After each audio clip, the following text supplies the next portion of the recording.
good afternoon, and welcome. Welcome to the garden. Welcome to Garden Conversations with Rose. It's a lovely Saturday afternoon. It's June the 5th, 2021. And 2 days ago, Garden Conversations with Rose, formerly Whispers from the Garden of the Heart, celebrated its 10-month mark. I still can't believe that we're almost at our 1 year mark, and I'm rather excited about that as well. But of course, I am also very, very happy that you have chosen to remain with us in the garden. We have always been pleased to serve you, to give you so much comfort and soothing and motivation.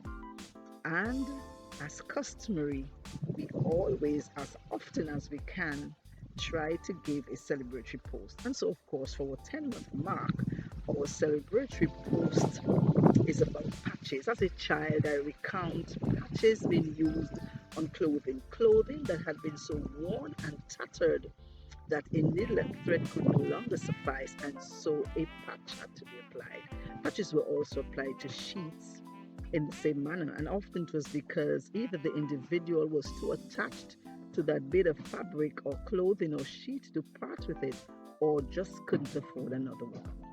Patches have also been used for medical purposes. So, for example, if someone had an eye injury or that person had eye surgery, a patch was applied so as to protect the area.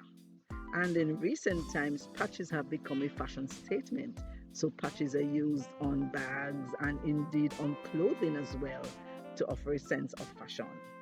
But of course, we know that we ourselves have alternate patches that we have for ourselves.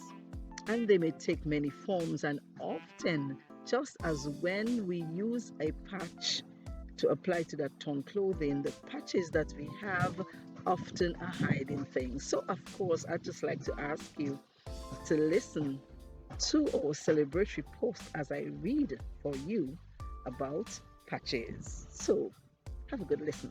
Patches, oh, those patches. They're on our clothes, they're on our beds, they hide the flaws and the tears, the pain and the shame. Oh, those patches. They're on our eyes, they're on our bags to cover and protect, to design and to create. But the patches on our hearts and the patches on our minds are really veneers and facades for soothing open wounds, for hiding raw cuts. Because those patches are fake medicaments that only perpetuate and really do perpetrate all of that shame and fear and guilt. What are your patches? How large have they become? How large have they spread? How long have you had them applied?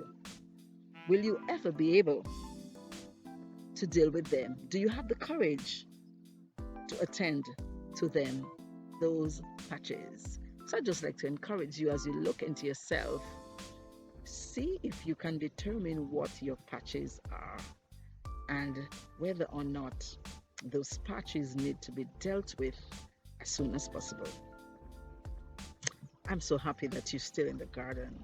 So, of course, as we move along to our 11-month and certainly on August the 3rd of 2021, if all goes well, and if we're still around in the land of the living, we will be definitely celebrating in grand style. Thank you for being in the garden. Thank you for joining me in Garden Conversations with Rose.